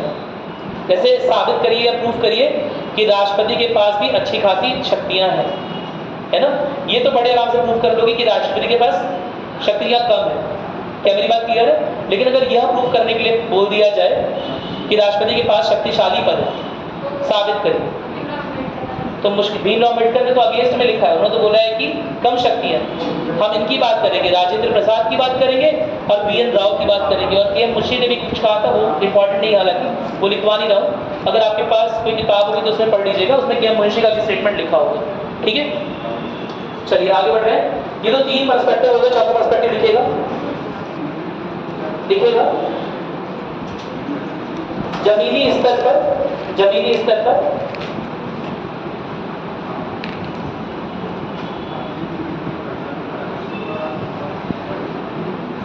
राष्ट्रपति के कार्य के नजरिए से, जमीनी स्तर पे अगर राष्ट्रपति के कार्य के नजरिए से देखने की कोशिश करें, ठीक है,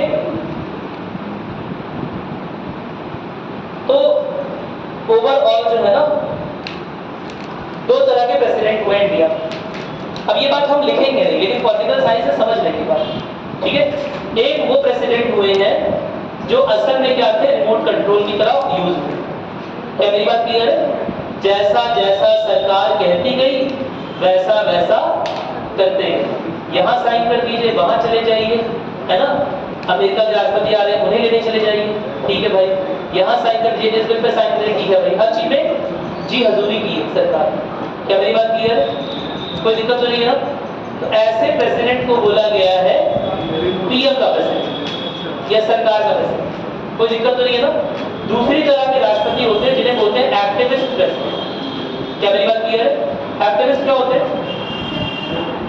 जनता, है ना, जनता के लिए सोचने, जैसे अगर सरकार का बनाया गया, अगर सरकार के द्वारा बनाया गया कोई भी बिल, नियम, कानून, कुछ भी ऐसा लग रहा है जो जनता के साथ किसी तरह की, जनता को किसी तरह से परेशान कर सकता है ना, या जनता के पास है, लोगों के पास जो संवैधानिक अधिकार है उनमें किसी तरह से कटौती कर सकता है, तो ऐसे बिलों के खिलाफ कुछ राष्ट्रपतियों ने अपना असहमति भी दर्ज कराई सरकार से। क्या मेरी बात क्लियर है? विरोध भी दर्ज किया। कोई दिक्कत तो नहीं है ना? क्या मेरी बात क्लियर है? तो दो तरह के प्रेसिडेंट रहे इंडिया में। जैसे ऐसे लिख सकते हो, है ना, एक तो तुम्हारे एक श्रेणी में अगर बनाए, कुछ हो रहा है, मेरा कान बज रहा है। डॉक्टर राजेंद्र प्रसाद, नाम सुना है इनका? नहीं नाम सुना है? अरे क्या बोला, तेज बोलो, मुझे सुनाई नहीं देता। सुनिए। डॉक्टर नहीं सुना तो कोई बात नहीं, चलो नहीं सुना, चलो दूसरा लिखोगे, लिखो एक दो तरह के राष्ट्रपति बनाओ, डॉक्टर राजेंद्र प्रसाद। दूसरा लिखोगे यानी जैल सिंह।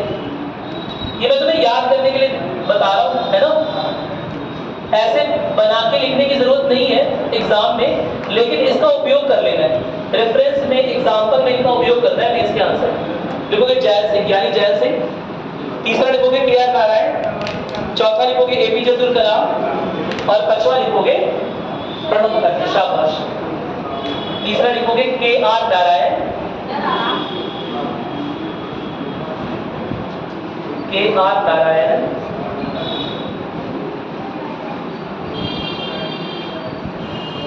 चौथा लिखोगे क्या लिखेंगे? हालांकि शंकर दयाल शर्मा भी एक हो सकते हैं इसमें, क्या नारायण और शंकर दयाल शर्मा भी लिख सकते हो। इसके अलावा एपीजे अब्दुल कलाम, एपीजे अब्दुल कलाम है शायद, अब्दुल कलाम, एपीजे अब्दुल कलाम। और पांचवा लिखोगे प्रणब मुखर्जी,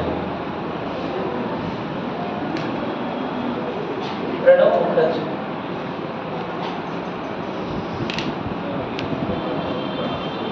कोई दिक्कत तो नहीं है? मुझे हिंदी लिखते लिखते नाम भूल जाता है। चलो समझा?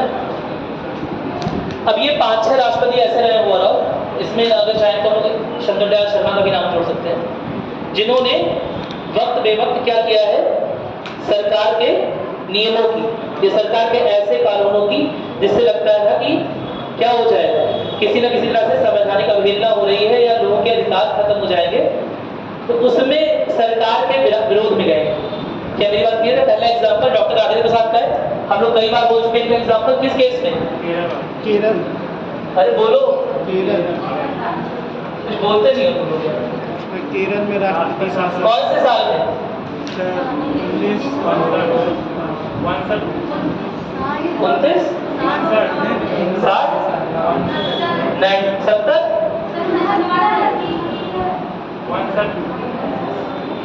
अरे भैया थे ही 69। ठीक है। 1959 क्या किया था इन्होंने? कि राष्ट्रपति शासन लगाने के खिलाफ क्या किया था इन्होंने? राष्ट्रपति शासन राष्ट्रपति शासन लगा थे कि नहीं लगाया? नहीं लग रही, एक बार में राष्ट्रपति शासन नहीं लगेगा। जवाहरलाल नेहरू ने कोशिश की कि केरल में कम्युनिस्ट पार्टी गवर्नमेंट आ गई है और वहां पर कुछ उत्पाद कर रहे हैं लोग, तो ऐसे में वहां पर राष्ट्रपति शासन लगा दिया जाए। शायद उस समय कांग्रेस के प्रतिनिधियों को लगता होगा कि हर जगह केवल कांग्रेस का ही शासन होना चाहिए। मेरी बात सुनाई, क्योंकि वही चीज पिछले 10 साल से चली आ रही थी। लेकिन जब पहली बार सीपीआई का शासन आया केरल में, तो जवाहरलाल नेहरू और मंत्रिमंडल ने बोला कि वहां पर राष्ट्रपति शासन लगा देना चाहिए, जिसका विरोध किसने किया था? राजेंद्र प्रसाद ने। उन्होंने बोला कि हमें कोई ऐसा कारण नहीं दिखता है जिससे हम राष्ट्रपति शासन वहां पर लगाएं। तो ऐसे में वो पहली बार बात पड़ी थी, इसके बारे में बात हो चुकी है कि राजेंद्र प्रसाद के यह बोलने पर जो पीएम है वो भड़क गए। वो कहने लगे कि आपको तो वही काम करना है, आर्टिकल 74 में लिखा हुआ है कि आप वही करेंगे जो हम लोग बोलेंगे। तो डॉक्टर राजेंद्र प्रसाद भी काफी पढ़े हुए लॉयर थे, उन्होंने क्या बोला था कि कहीं बाध्यकारी नहीं लिखा हुआ है, मैं आपकी सलाह पर काम करूंगा, यह बात सही है, लेकिन आपकी सारी सलाहें मेरे ऊपर बाध्यकारी है, ऐसा क्योंकि हमारे संविधान में नहीं लिखा हुआ है, इसीलिए मैं इस बाध्यता से बंधा हुआ नहीं हूं कि मैं हमेशा आपकी सलाह पर ही काम करूं। क्या मेरी बात क्लियर है? यहीं से पहली बार राष्ट्रपति की शक्तियों को लेकर डिबेट शुरू हुई है। कोई दिक्कत तो नहीं है ना? क्या मेरी बात क्लियर है? ठीक है। दूसरा ज्ञानी जैल सिंह बता चुका हूं, Indian post and telegraph act, कहीं नोट कर रहे हो? सब भूल जाओगे, इसे नहीं नोट कराऊंगा, ऐसे ही नोट कराओ बस। Indian post and telegraph act, भारतीय पोस्ट और टेलीग्राफ एक्ट, इसमें क्या हुआ था? बिल आया था, एक्ट तो बना नहीं था, बिल आया था, है ना? इसमें क्या हुआ था कि गवर्नमेंट आपके खत, अंतर्देशी लिफाफे सब खोलकर पढ़ सकती है। क्या मेरी बात क्लियर है? कि आज के टाइम में बर्दाश्त करोगे कि आपका व्हाट्सएप खोल के कोई और पढ़े? नहीं, आग लगा देंगे। क्या मेरी बात क्लियर है? तो उसी तरह इसमें गवर्नमेंट के पास पूरा एक अधिकार था कि वो किसी भी मंत्री या किसी भी विधायक का, किसी भी आम सिटीजन का, किसी भी आम नागरिक का भी जो खत है वो पढ़ सकती है राष्ट्रीय सुरक्षा के मसले पर, जिसमें उसे लगता है कि राष्ट्रीय सुरक्षा का मसला है। लेकिन अगर एक बार यह बात बोल दी गई, राष्ट्रीय सुरक्षा के मसले से ही बोल दी गई, अब डिफाइन कौन करेगा, परिभाषित कौन करेगा कि कौन सा मसला राष्ट्रीय सुरक्षा का है या नहीं? क्या मेरी बात, कौन बात चेक कर पाएगा कि सरकार ने राष्ट्रीय सुरक्षा के मसले पर हमारा अंतर्देशीय पत्र खोला या लिफाफा खोल के हमारी चिट्ठी पढ़ी या ऐसे ही पढ़ी? क्या मेरी बात क्लियर है? तो इसी वजह से जब यह बिल किनके पास आया, ज्ञानी जैल सिंह के पास, ये 1986 की बात है, 1986 की बात है, ठीक है। जब ज्ञानी जैल सिंह के पास ये बिल आया तो वो उस बिल पर बैठ गए, बिल पर बैठे, समझ गए?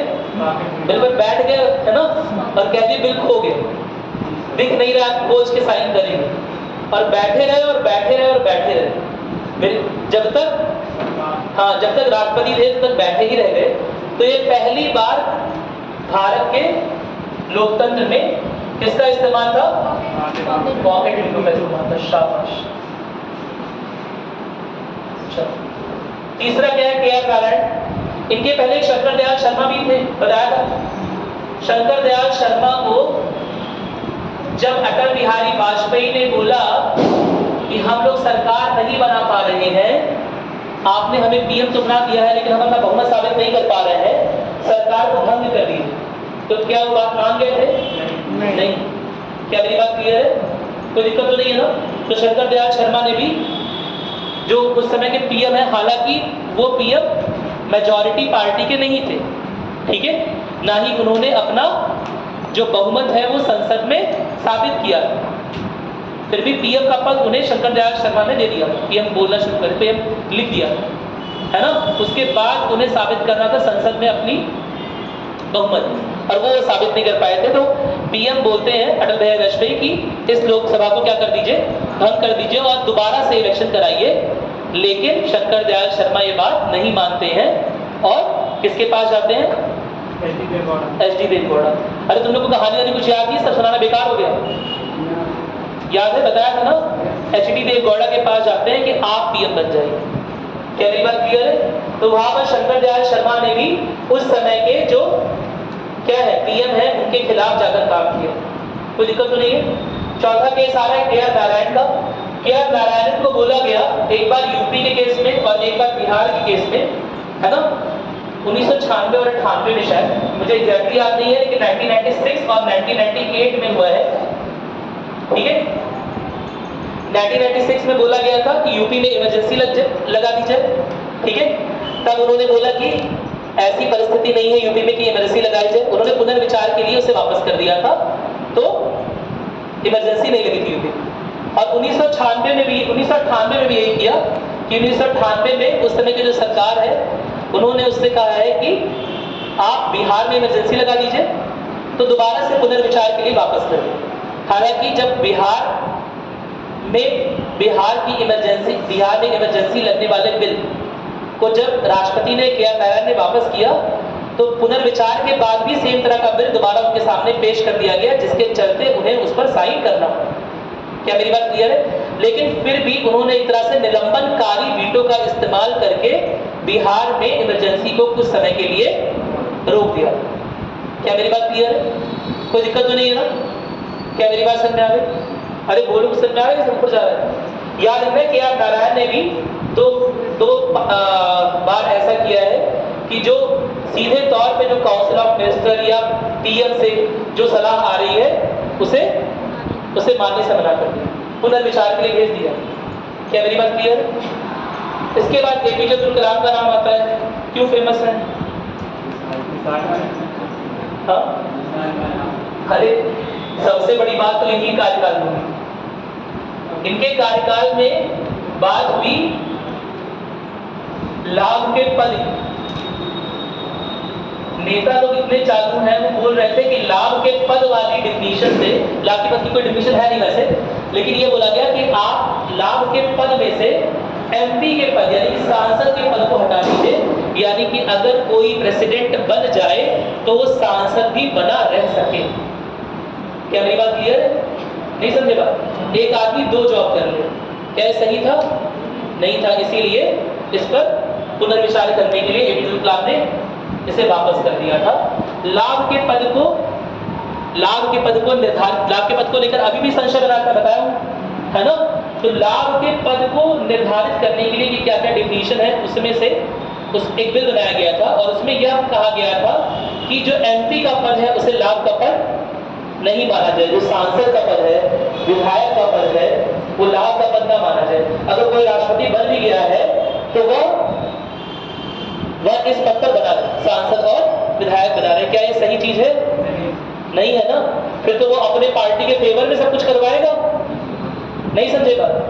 और एक ही व्यक्ति वो सर्वोच्च वहां पर भी बैठा है और संसद का भी सदस्य होता है, संसद का भाग होता है, संसद का भाग होता है, सदस्य होता नहीं है। सदस्य हो जाता अगर ये बिल पास हो जाता। क्या मेरी बात क्लियर है? कोई दिक्कत तो नहीं है? अभी कल तो बताया सदस्य का। तो लाभ के पद से रिलेटेड एक बिल आया था जिसे एपीजे अब्दुल कलाम ने पुनर्विचार के लिए वापस कर दिया। क्या मेरी बात समझ में आ गई? इसके अलावा राष्ट्रपति प्रणब मुखर्जी के बारे में बात कर चुके हैं शायद हम लोग एक बार, कि 2-4 बार डांट लगा चुके हैं वो, है ना। कोई दिक्कत तो नहीं है?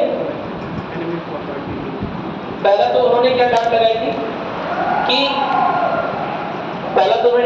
अध्यादेश, कि अगर बार बार राष्ट्रपति या काउंसिल ऑफ मिनिस्टर अध्यादेश जारी कर दे रहे हैं तो देश में विधायिका का मतलब ही क्या है? विधायिका का अगर सारा काम कार्यपालिका कर लेगी, है ना, अध्यादेश जारी करके कोई कानून बना दिया जाएगा, बार बार ऐसा होगा, तो ऐसे में देश में विधायिका बैठाने का, विधायिका होने का मतलब ही क्या है? क्या मेरी बात क्लियर है? तो ऐसे संदर्भ में उन्होंने उस समय सरकार को कौन से केस की याद दिलाई थी? बता चुका हूं मैं तुम लोग को, डीसी वाधवा केस बताया हुआ है। डीसी वाधवा केस, क्योंकि डीसी वाधवा केस में सुप्रीम कोर्ट ने डिसीजन दिया था कि अध्यादेश तभी जारी किए जाएंगे जब बेहद जरूरी होगा। अभी तो राष्ट्रपति वाला चल रहा है, सब लोग सब भूल चुके। डीसी वाधवा का केस बताया हुआ तुम लोग, लिखा हुआ था, सब ऊपर से गायब हो गया 10 दिन छुट्टी में। अरे कुछ रिवाइज कर लो भाई। डीसी वाधवा केस बताया हुआ है, डीसी वाधवा बनाम स्टेट ऑफ पंजाब। 1 महीना हो गया सर। बताया। एग्जाम जब दोगे तो 12-18 महीना नहीं हो जाएगा, कैसे याद रखोगे सर? बादाम खाओ चिंगम नहीं खाओ सर। मैम बादाम खाओगे दिमाग बढ़ेगा, चिंगम खाओगे दिमाग कम हो जाएगा। ठीक। डीसी वाधवा केस, अरे बादाम चबाओ इस मुझे जवाब। डीसी वाधवा केस में, ठीक है, यह सुप्रीम कोर्ट का निर्णय था कि अध्यादेश को बार बार लाना हमारे संविधान के लिए, हमारे संवैधानिक ढांचे के लिए अच्छा नहीं है, क्योंकि अध्यादेश को बार बार लाने का मतलब हो गया कि कार्यपालिका जो है वो कार्यपालिका जो है वो विधायिका की शक्तियों पर अतिक्रमण कर ले रही है, नहीं कर ले रही है भाई। विधायिका की शक्तियां विधान बनाने की, और अगर कार्यपालिका बार बार अध्यादेश के थ्रू विधान बनाकर प्रस्तुत कर रही है राष्ट्रपति के पास और साइन करवा दे रही है, तो ऐसे में कार्यपालिका की शक्तियों का क्षरण हो जा रहा है, कार्यपालिका की शक्तियों का इंक्रोचमेंट क्या बोलते हैं, अतिक्रमण हो जा रहा है। तो इस वजह से डीसी वाधवा केस में सुप्रीम कोर्ट ने निर्णय दिया था कि बहुत कम केस में या बहुत इमरजेंसी का कोई केस हो तभी अध्यादेश जारी करना चाहिए, वरना वेट करना चाहिए कि जब संसद सत्र में स्टार्ट हो जाए, जब लोकसभा राज्यसभा स्टार्ट हो जाए तभी कोई बिल पारित किया जाए। क्या मेरी बात क्लियर है? अध्यादेश का कम उपयोग करना चाहिए, यह बोला था। एक बार रुक जाइए, बात खत्म करने दो। और दूसरी बात क्या है, एक मिनट, पहली बात तो ये होगी कि अध्यादेश का उपयोग कब करना है, याद कब करना है हमें, एनिमीज प्रॉपर्टी एक्ट है ना। क्या होता है एनिमीज प्रॉपर्टी एक्ट? जो भारत से बाहर, हाँ, जो भारत से बाहर चले गए हैं और जिन राष्ट्रों के साथ हमारी शत्रुता चल रही है, मेरी बात सुनाई, उनकी अगर प्रॉपर्टी यहाँ पर है तो क्या उसे बेच देना चाहिए या क्या करना चाहिए? क्या मेरी बात क्लियर है? इसे लेकर एनिमीज प्रॉपर्टी एक्ट लिखा गया, बनाया गया, ठीक है, जिसे सदन में डिस्कशन करने की जगह बार बार अध्यादेश के तहत पारित किया जा रहा था। इसी से प्रणब मुखर्जी नाराज हो गए थे, क्योंकि 4 बार ऐसा हो चुका था कि वो एनिमीज प्रॉपर्टी एक्ट पर साइन करके दे रहे थे, अध्यादेश के रूप में वो 6 महीने काम करता था, और 6 महीने के बाद उसे जब लोकसभा में इंट्रोड्यूस करवाने की बारी आती है, सॉरी लोकसभा या राज्यसभा में किसी में भी इंट्रोड्यूस कराने की बारी आ रही थी, तो उसे पेश ही नहीं किया जा रहा था। ऐसे में 6 महीने बाद अध्यादेश खत्म हो जा रहा था। क्या मेरी बात क्लियर है? इसके अलावा प्रणब मुखर्जी ने एक और काम किया था, 3 काम हो गए। डीसी वाधवा केस की याद दिलाई, दूसरा एनिमीज प्रॉपर्टी केस, तीसरा का काम किया था, कई बार देश में जो इलेक्टेड लोग होते हैं वो अपने बात करने में, है ना, चीजों को भूल जाते हैं मेरी तरफ, टाइम की तरफ। क्या मेरी बात सुनाई? तो बात करने में क्या होता है कि सेकुलर फैब्रिक समझते हो, हमारा देश कैसा है, धार्मिक धर्मनिरपेक्ष है ना।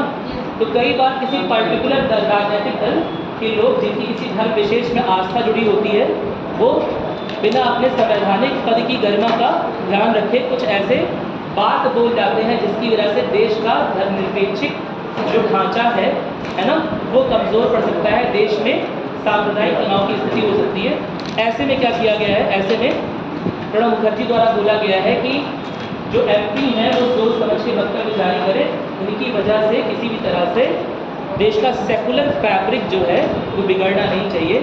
जो धर्मनिरपेक्षता का धागा है जिससे इस देश को पिरोया गया है ना, वो ना बिगड़े।